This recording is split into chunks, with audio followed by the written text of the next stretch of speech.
Blood doesn't lie, but neither does sacrifice. When Mara Vale threw herself between a bullet and Lord Jackson's 8-year-old son, she didn't just save a child's life, she shattered the carefully constructed walls around a mafia boss's heart. In Jackson's world, everything had a price: loyalty, silence, even death. But as Mara's blood stained the marble floor of the Grand Imperial Ballroom, he realized some debts couldn't be paid with money. She had crossed an invisible line, becoming the one thing more dangerous to him than any rival family, someone he couldn't afford to lose. Now, as she recovers under his obsessive protection, Mara must navigate a treacherous new reality. Escaping Jackson's estate might be harder than taking that bullet ever was. If you've been hooked up to this moment, please, I would need your help as I have a goal of reaching 1,000 subscribers within a few days. Support this project by subscribing and let us know where you are watching from. Your support helps us breathe life into stories that were never meant to stay silent. Thank you for being part of this journey. Now, let's dive back into the story. Lord Jackson had 3 rules for hiring security personnel. They had to be the best. They had to be invisible. And they had to understand that loyalty was purchased, not given. Mara Vale had broken all 3 rules the moment she walked into his life. She wasn't the best on paper, respectable credentials, nothing spectacular. She wasn't invisible either. There was something about her quiet intensity that made people notice even when she tried to blend in. And loyalty? Jackson still wasn't sure what motivated her. But she was perfect with Leo. His 8-year-old son had cycled through 7 bodyguards in 2 years. The boy had a talent for making trained professionals quit. Then Mara arrived on a cold February morning, and Leo met his match. Jackson had watched from his office as she knelt to the boy's eye level, her dark skin gleaming in the winter sun. Leo launched his usual test: blank stare, calculated rudeness. "Can you do anything useful?" Leo had asked. "Like beat level 47 of Cyber Warriors?" Mara studied him. "I beat it in 3 tries. You're stuck because you're using the plasma rifle when you should use the ion disruptor for the shield generators." Leo's jaw dropped. "Nobody knows that." "I do." "So does anyone who reads the strategy guide instead of button mashing?" "That was 6 months ago." Now, preparing for the annual Chicago Children's Foundation Gala, Jackson could hear Mara's voice from downstairs, walking Leo through his security checklist. "Exit routes? North through kitchen, south through service hall, main if clear. If something feels wrong, find you or Dad immediately." Jackson descended the stairs, his reflection in the glass walls showing a man who'd built an empire on fear. Beside him would stand Mara, professional, controlled, and absolutely nothing like someone who played video games with his son or listened to 8-year-old theories about penguin superiority. She waited by the elevator in a tailored black suit concealing her shoulder holster. "The car's ready. Bennett and Shaw are sweeping the venue." "And you think this is a terrible idea," Jackson said, reading the tension around her eyes. "A ballroom full of people who want you dead." Mara's tone was dry.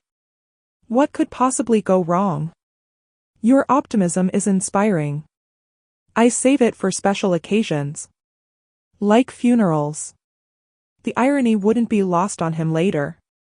In the car, Jackson found himself watching Mara rather than the glittering city.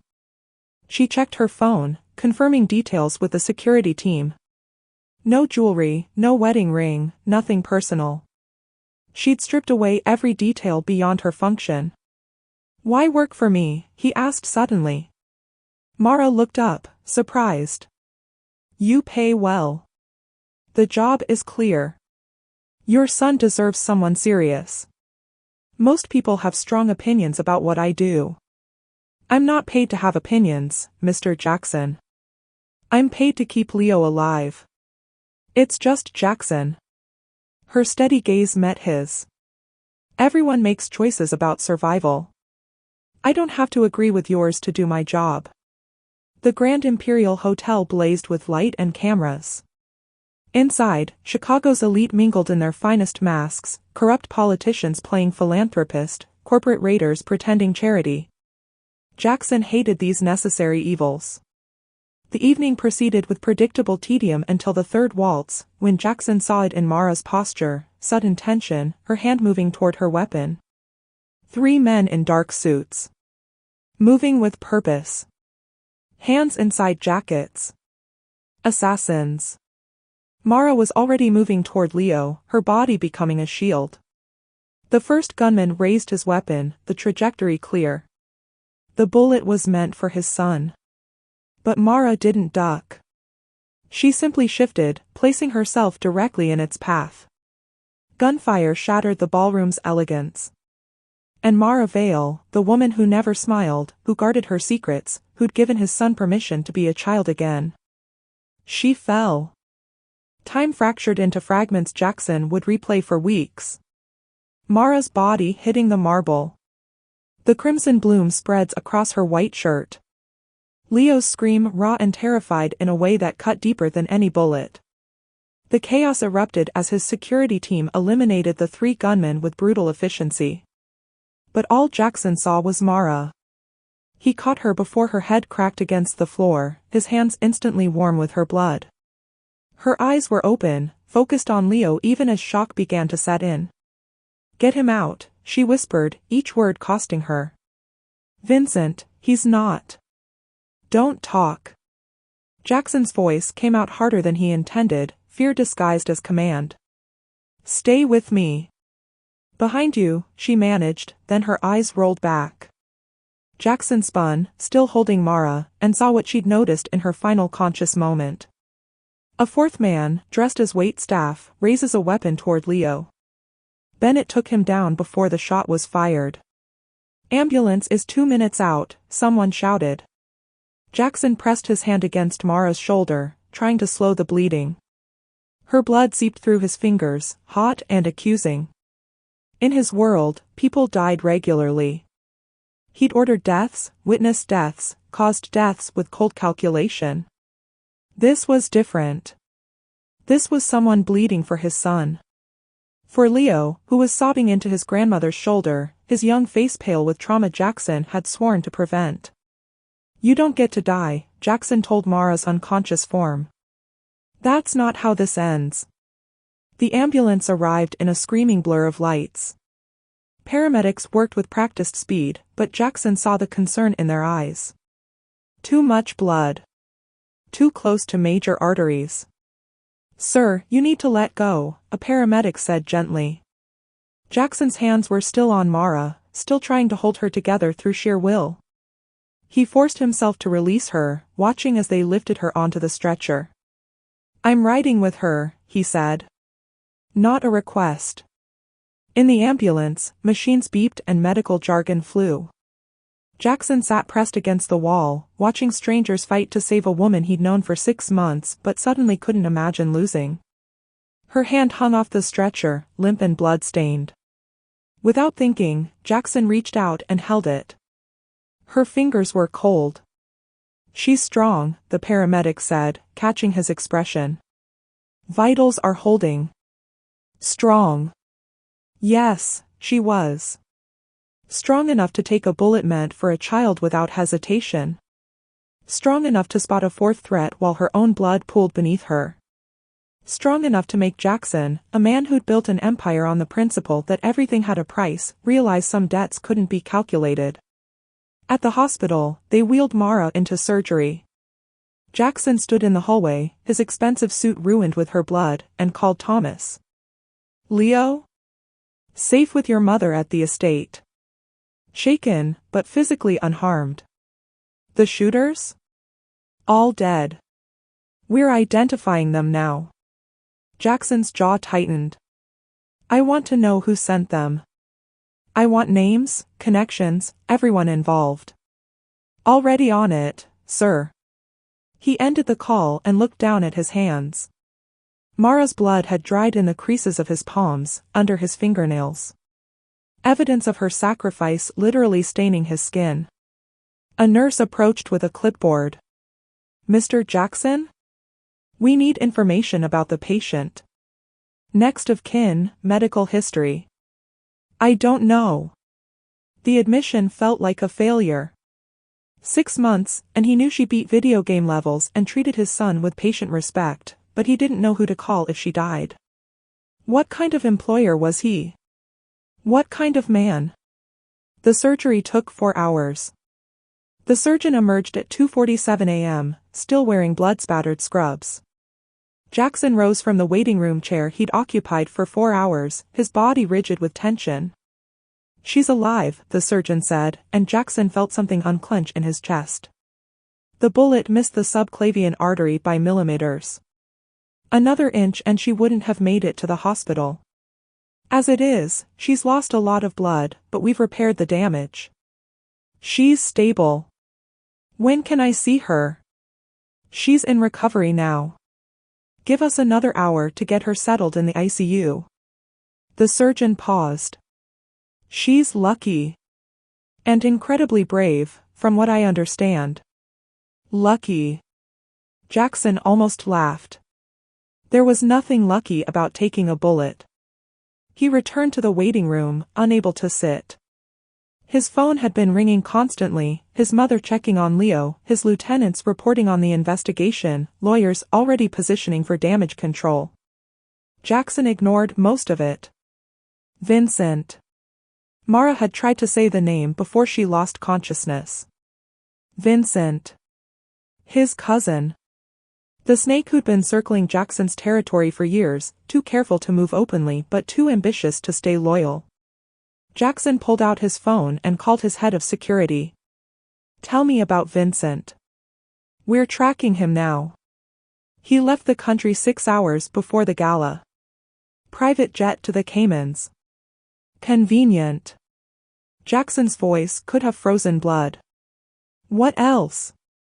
The shooters were professionals. Eastern European, probably Bratva contract killers. We found communications linking them to an offshore account Vincent controls. Jackson absorbed this, his mind already calculating revenge. But something nagged at him. Mara spotted a 4th shooter. How did Vincent know she'd react that way? Silence on the line. Then, "Sir, we found surveillance equipment in Ms. Vale's apartment. Someone's been watching her for weeks." The fury that rose in Jackson was cold and precise. Vincent hadn't just targeted Leo. He'd studied Mara, learned her patterns, predicted her protective instincts. This wasn't just an assassination attempt. It was psychological warfare. "I want everything on Vincent. Every asset, every connection, every person who's ever shaken his hand. And find out how he knew about Mara." "Yes, sir." At 4 a.m., they let Jackson into Mara's ICU room. She looked impossibly small in the hospital bed, machines monitoring her vital signs with steady beeps.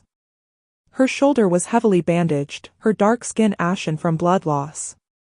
And 4 dripped clear fluid into her arm.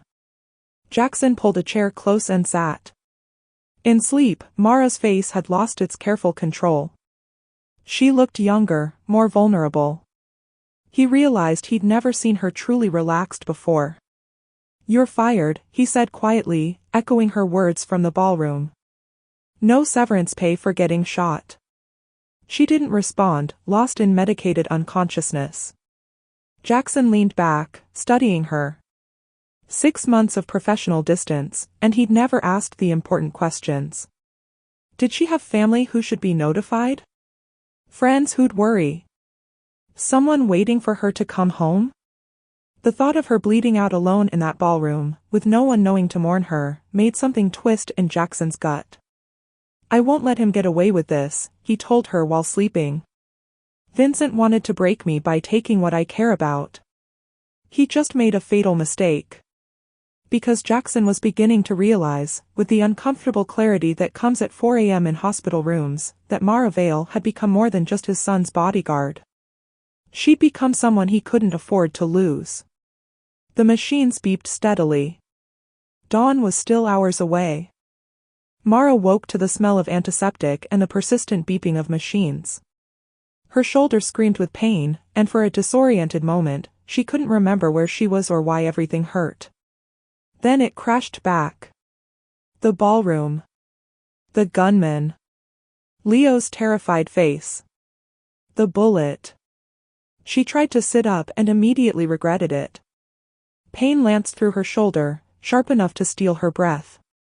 Easy. A hand pressed gently against her uninjured shoulder. The doctor said you'll tear the stitches if you move too quickly.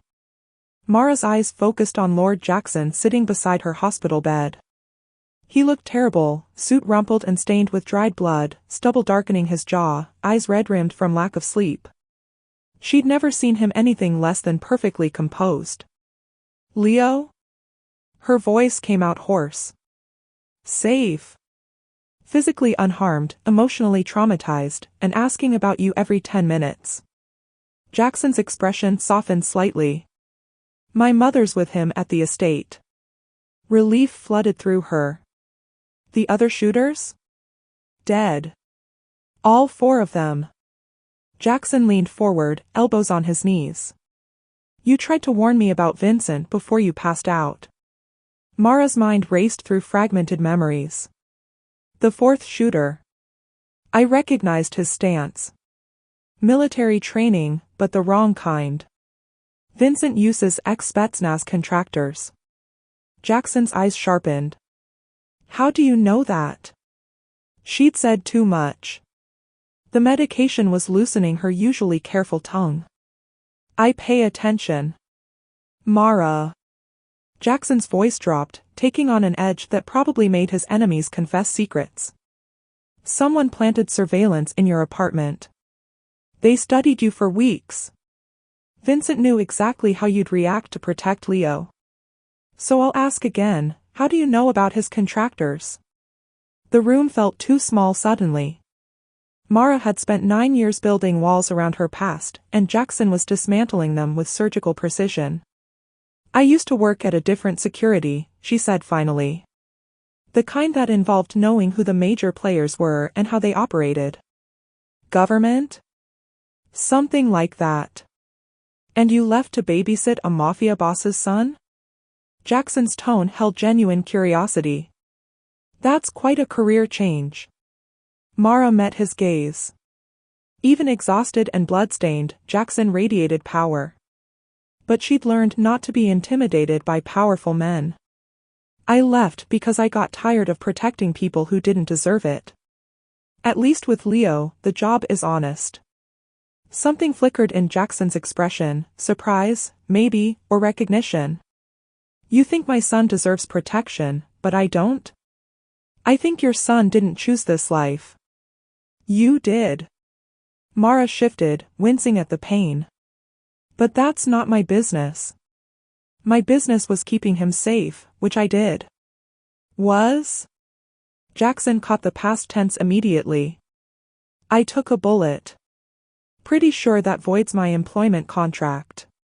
Actually, your contract includes a comprehensive medical clause and hazard pay for exactly this scenario. Jackson's mouth quirked slightly.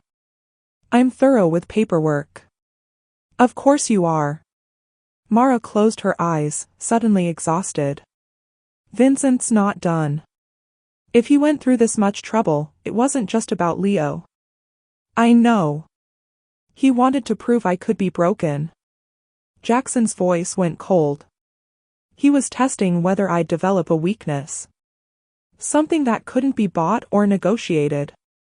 Mara opened her eyes to find Jackson watching her with unsettling intensity.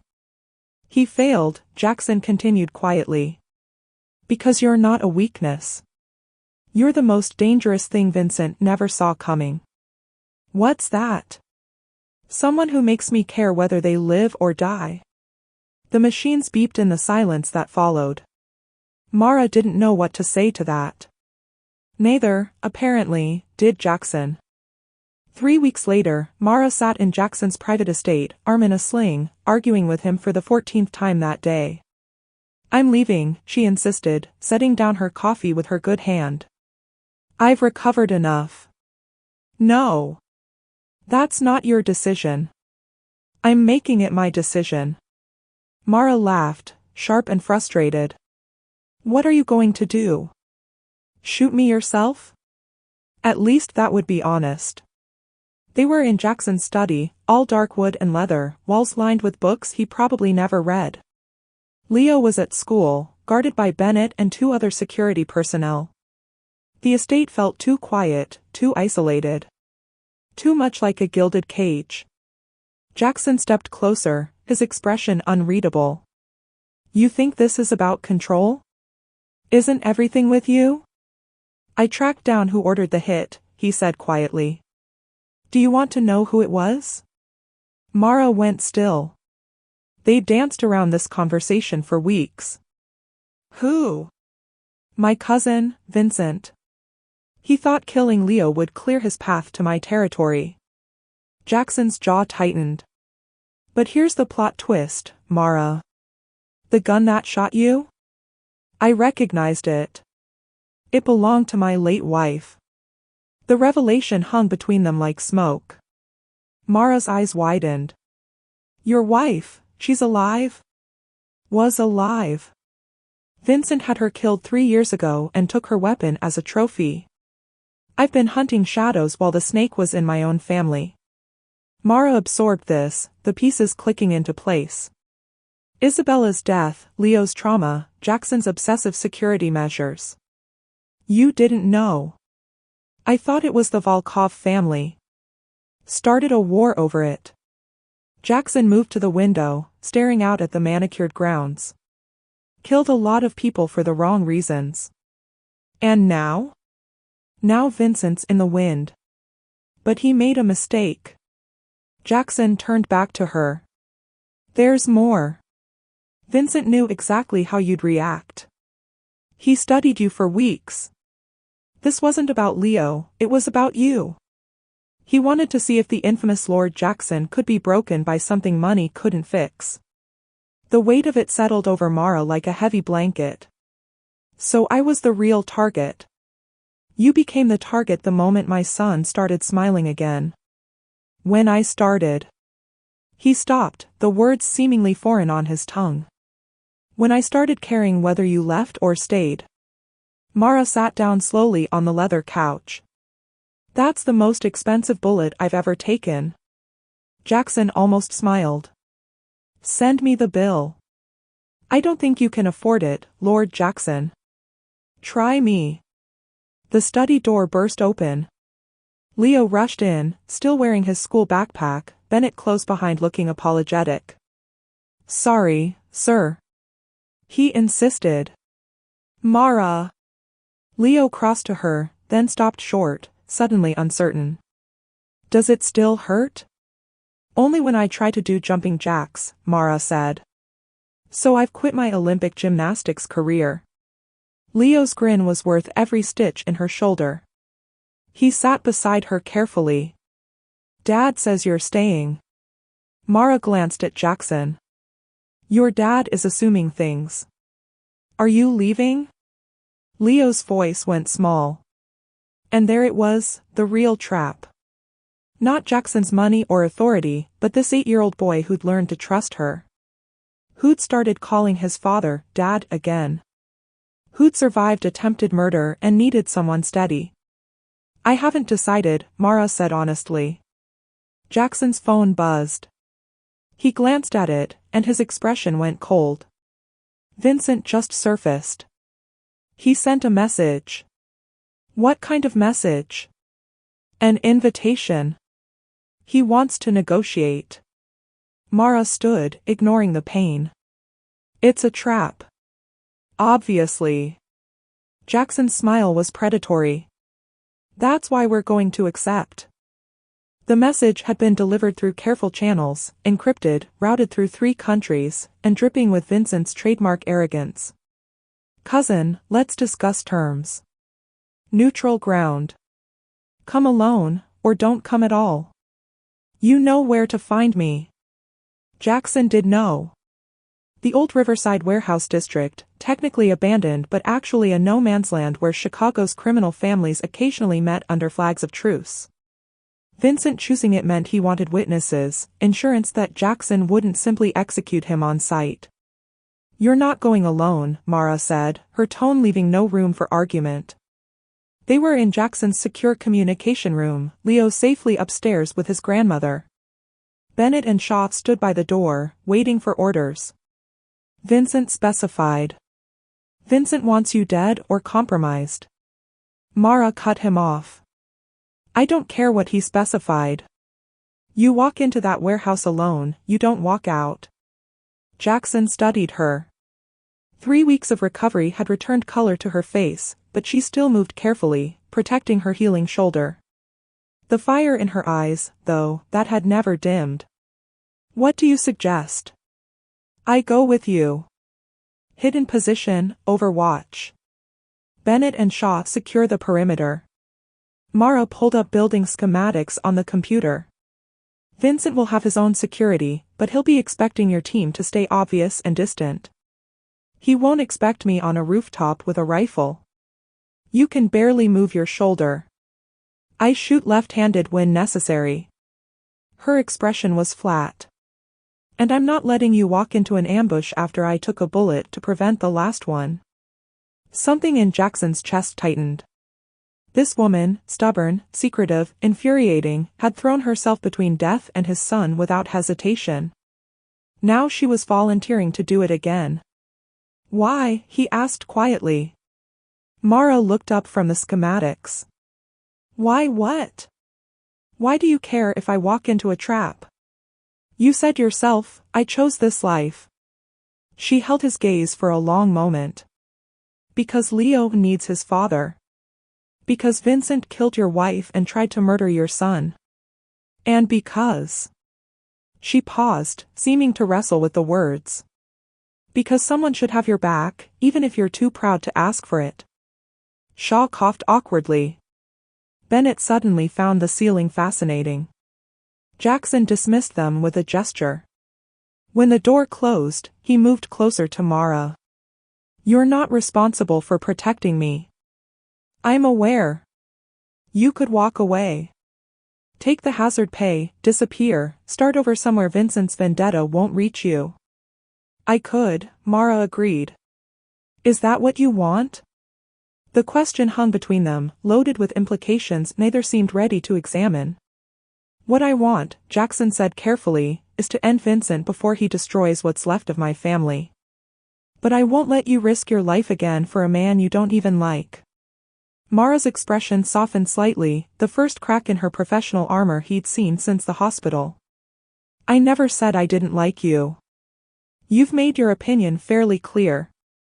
I said I don't have to agree with your choices. That's different. She turned back to the schematics. You're ruthless, controlling, and you've built an empire on fear. But you love your son. You kept vigil by my hospital bed for 3 days. And you're trying to avenge a wife you lost to your own cousin's betrayal. She looked at him again. I don't have to approve of the Mafia boss to respect the man underneath. Jackson had faced down rival families, negotiated with cartel leaders, and ordered deaths without flinching. But Mara's words hit him harder than any bullet. The meeting's tomorrow night, he said finally. Then we have 24 hours to plan. Mara's tone shifted back to business. And Jackson? This time, I'm not taking any bullets. We're ending this. The riverside warehouse loomed against the night sky like a dead thing. Broken windows reflected moonlight, and rust bled down corrugated metal walls. Jackson's car approached slowly, headlights cutting through industrial darkness. I'm in position, Mara's voice crackled through the hidden earpiece. 3 hostiles on the south entrance. 2 more circling the perimeter. Vincent's inside, I can see his thermal signature through the west window. Jackson parked 50 yards from the main entrance. How's the shoulder? Functional. Stop stalling. He almost smiled. 3 weeks of forced proximity had taught him that Mara's sharp tongue was her way of managing fear. Not for herself, for the people she protected. Bennett, status? Perimeter secured, Bennett's voice came through. We've got your exits covered. Say the word, and we move in. Jackson stepped out of the car. The warehouse district was silent except for distant traffic and the whisper of wind through broken structures. Every instinct screamed trap, but Vincent had calculated correctly. Jackson needed this confrontation. Needed to look his cousin in the eyes and understand how deep the betrayal ran. The warehouse door hung open. Jackson entered, his footsteps echoing on concrete. The interior was vast and empty, stripped of equipment years ago. Moonlight fell through shattered skylights, creating pools of silver in the darkness. Vincent stood in the center of the space, immaculate in a gray suit despite the decrepit surroundings. Two armed men flanked him. "Cousin." Vincent's smile was poisonous. "You came alone." How unexpectedly obedient. "You wanted to talk." "I'm listening." Always so direct. "It's a failure, you know." Vincent circled slowly. Isabella was direct too. Right up until the moment she realized I'd poisoned her wine. Jackson's hands clenched, but his expression remained cold. "You killed my wife and tried to murder my son. What terms could you possibly offer?" "Abdication." Vincent stopped circling. "Step down. Transfer your territories to me. In exchange, I let you and little Leo live out your days somewhere peaceful. Maybe Montana. I hear it's lovely this time of year. And if I refuse? Then I finish what I started at the gala." Vincent's smile widened. "Though I must admit, that bodyguard of yours complicated things. Mara Vale, former CIA Black Ops, if my research is correct. Quite the impressive background she's been hiding." Jackson's jaw tightened, but Mara's voice came through the earpiece, steady. "He's baiting you. Stay focused." "She took a bullet meant for Leo," Vincent continued. "Very dramatic. Very heroic. Did you know she was tracking me 6 months before you hired her?" That was new information. Jackson filed it away, keeping his expression neutral. "She came to you, Jackson. Not the other way around." Vincent laughed. "Your mysterious protector had her own agenda. Makes you wonder what else she's hiding, doesn't it?" Movement on the roof, Mara's voice cut through. "For more hostiles climbing up." "Jackson, it's an ambush." The warehouse exploded with gunfire. Vincent's men opened up from concealed positions. Jackson dove behind a concrete pillar as bullets sparked off metal. His own weapon was in his hand instantly, returning fire. "Bennett, now," he shouted. The perimeter team crashed through entrances, and chaos erupted. But Jackson's focus locked on Vincent, already retreating toward a back exit. Then Mara's voice, sharp with alarm, "Jackson, the roof team, they're heading for Leo." This was a diversion. Vincent knew we'd all be here. Ice flooded Jackson's veins. "Where's my son?" "Still at the estate." But the security feed just went dark. Vincent's laughter echoed as he disappeared into the shadows. "You can chase me, cousin, or you can save your boy. Choose quickly." Jackson ran. Jackson's Mercedes screamed through Chicago streets, traffic laws becoming irrelevant obstacles. Mara's voice streamed constantly through the earpiece, coordinating from her rooftop position as she packed her rifle. "Bennett's team is 3 minutes behind you. I'm en route." Her breath came hard, she was running despite her healing shoulder. "Estate security isn't responding. Assume compromised." Jackson's knuckles were white on the steering wheel. Leo. Everything always came back to Leo, the one pure thing left in his corrupt life. The son who'd finally started smiling again after 3 years of grief. "How many?" Thermal showed 4 entering through the service entrance. "Professional. They cut the power and communications simultaneously." Vincent's final play. Not negotiation, execution.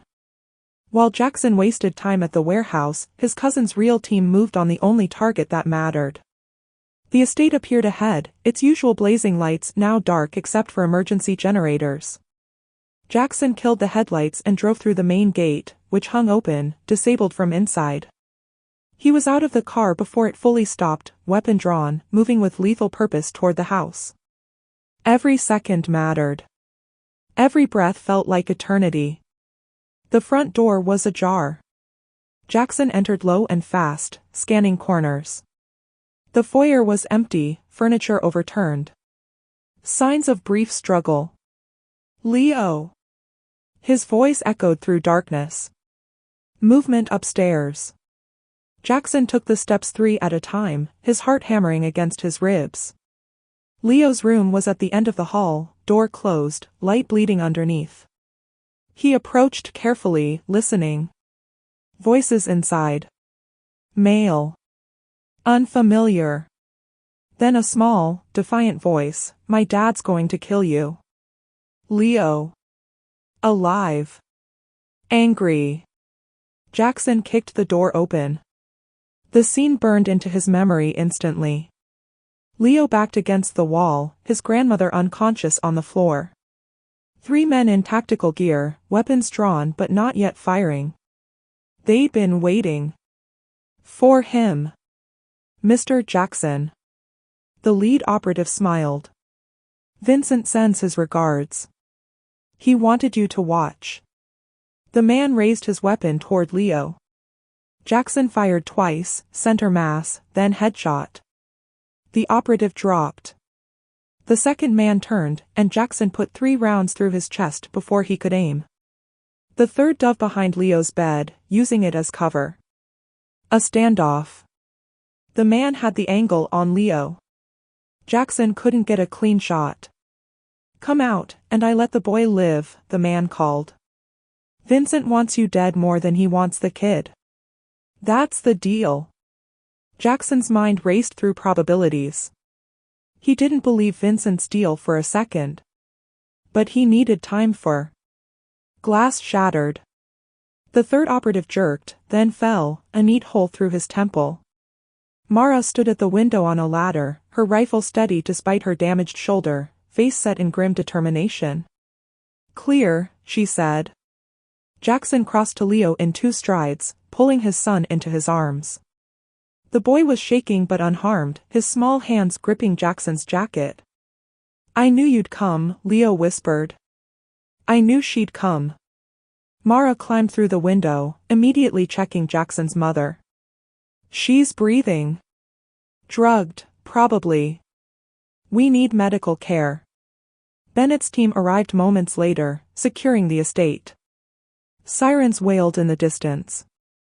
Jackson held Leo, feeling the boy's heartbeat against his chest, proof of life, proof they'd survived Vincent's final gambit.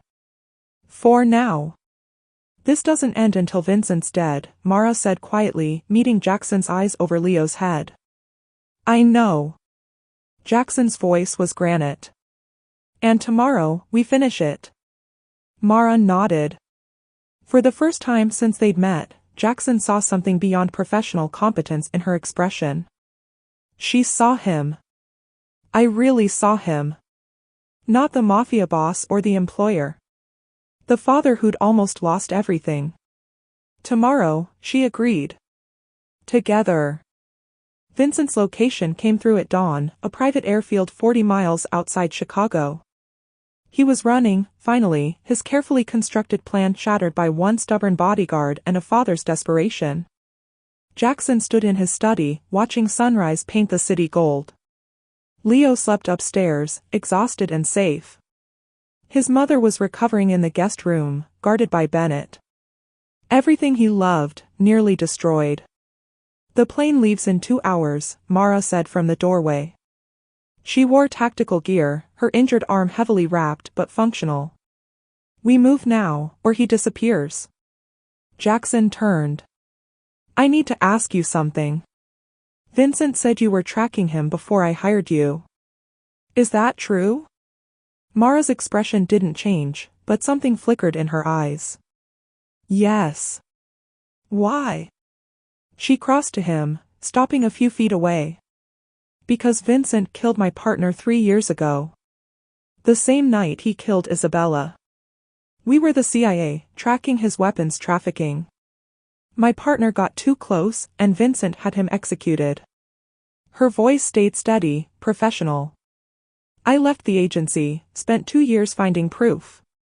Then I learned he was targeting Leo. So I made sure I'd be there to stop him. You used us. Jackson should have felt betrayed. Instead, he felt something closer to understanding. I used the situation, Mara corrected. But Leo? What I feel for that boy is real. And you. She paused. Vincent was right. I didn't expect to care whether you lived or died. But you do. Unfortunately. Her mouth quirked. You've complicated my revenge plan significantly. Jackson stepped closer. How so? Because now I'm not doing this just for my partner. I'm doing it for Isabella. For Leo. For you. Mara held his gaze. Vincent wanted to prove you could be broken by attacking what you love. Instead, he just gave you something worth fighting for. The study door burst open. Shaw entered, breathless. Sir, Vincent just sent another message. He knows we're coming. He's offering one final deal, his life for the evidence of your criminal operations. He says he'll destroy you legally if you pursue him. Jackson and Mara exchanged glances. Tell him we accept, Jackson said. We're coming to negotiate. The airfield was abandoned except for one sleek jet, engines warming. Vincent stood on the tarmac with 4 bodyguards, confident in his final escape. Jackson's convoy approached slowly. He stepped out first, Mara beside him, Bennett and Shaw providing cover. Cousin! Vincent called. Finally showing some wisdom. The evidence? You killed my wife, Jackson said, voice carrying across concrete. Tried to murder my son. Destroyed my family. Business, Vincent shrugged. Nothing personal. Everything's personal. Jackson nodded to Mara. She pulled out a remote. We didn't come to negotiate, Vincent. We came to collect a debt. Vincent's eyes widened as he realized the trap. His bodyguards reached for weapons, too slow. Mara's team, positioned since midnight, opened fire with surgical precision. Vincent's men dropped. Vincent ran for the plane. Jackson caught him at the stairs, years of fury focused into one moment. They fought, brief, brutal, ending with Vincent on his knees. The evidence? Vincent gasped. Destroyed, Mara said, approaching. Along with every copy. Your final leverage is gone. You can't kill me, Vincent wheezed. You're better than this, cousin. Jackson thought of Isabella. Of Leo's nightmares. Of Mara's blood on marble floors. No, he said quietly. I'm exactly this. The gunshot echoed across empty tarmac. 1 month later, Leo laughed in the estate garden, chasing Mara around with a water gun.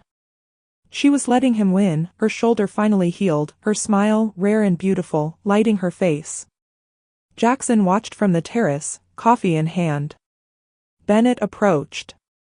All of Vincent's operations are dissolved. The families have accepted your control. It's done, sir. Thank you, Bennett. Mara caught Leo, both of them soaked and laughing. She looked up, meeting Jackson's eyes. Something passed between them, understanding, connection, possibility. She'd taken a bullet for his son. He'd burned his cousin's empire to ash for her revenge. They were even now. Or perhaps, Jackson thought as Mara walked toward him with Leo on her shoulders, they were just beginning. Still planning to leave, he asked as she approached. Mara set Leo down gently. Someone has to keep you two alive. That sounds like a long-term commitment. Maybe it is. She smiled, full and genuine. Send me the updated contract. Jackson almost laughed. What are your terms? Honesty. Partnership. And no more bullets. Deal. Leo grabbed both their hands. Does this mean Mara's staying forever? Jackson looked at this woman who'd shattered every wall he'd built, who'd proven loyalty couldn't be bought but could be earned. If she'll have us, he said. Mara squeezed Leo's hand. Then, deliberately, she squeezed Jackson's too. Try getting rid of me now, she said. And for the first time in 3 years, Jackson felt something he thought Vincent had destroyed forever. Hope. The end. What do you think? Should Jackson have trusted Mara from the beginning, or did her hidden agenda make their bond stronger? Drop your thoughts below.